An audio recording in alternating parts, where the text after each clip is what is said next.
Bisnis kita turun dengan headline bahwa target KPR Parepare naik.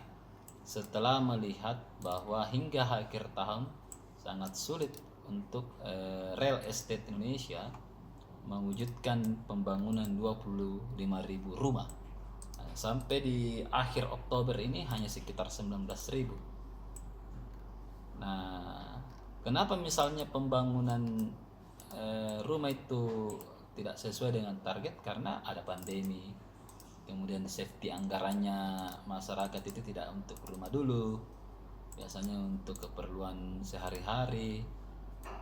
Kemudian yang kedua adalah KUR atau KPR. KPR ini mungkin di era pandemi ini tidak banyak orang yang bisa dapat ya, hanya untuk masyarakat yang berpenghasilan tetap. Ketika itu pengusaha, nah itu susah dapat KPR. Kemudian belum lagi ada beberapa analisis dari Ray. Dari Ray ini menyampaikan bahwa setelah melihat kondisi itu dan melihat ternyata pasar Parepare ini juga bagus untuk developer. Karena kan kota Ponto. Iya. Nah, kota itu pasti kan kehidupan saat ini orang semua bergerak ke kota. Jadi ketemu dengan Pak Wali, maka dia adakan raker dari sana untuk bagaimana meningkatkan usaha developer di sana di Parepare.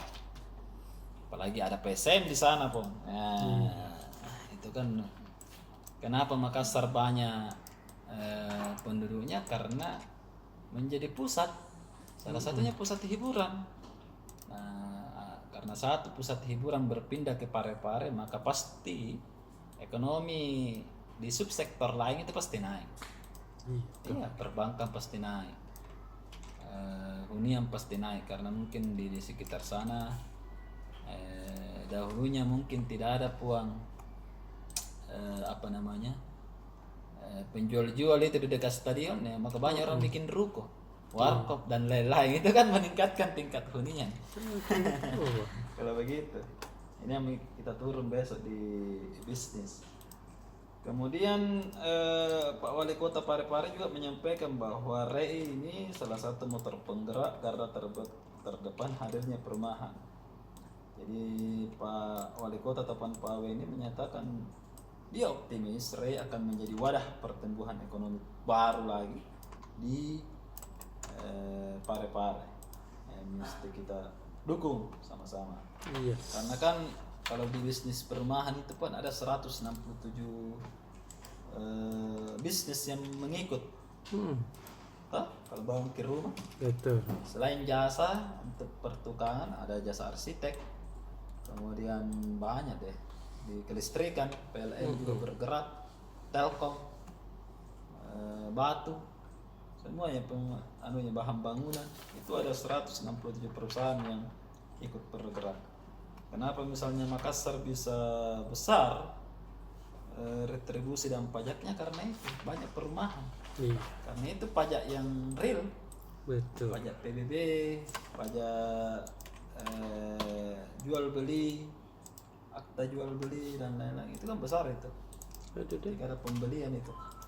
Kalau di Makassar ya bisa main-main di angka 30 juta ke atas, apalagi kalau rumah-rumah bagus. Deh.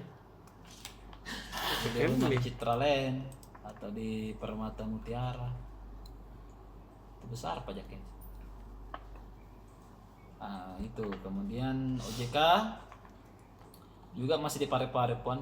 Jadi Parepare ini menjadi tujuan untuk dua kegiatan besar akhir pekan ini. Pertama Rakerda REI, kemudian yang kedua adalah bulan inklusi keuangan dari OJK, Otoritas Jasa Keuangan. Jadi OJK mendorong seluruh industri keuangan memberikan layanan digital.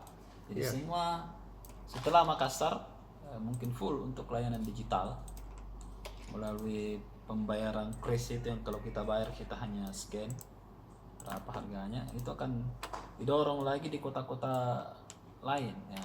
dan yang teranyar ini adalah Parepare.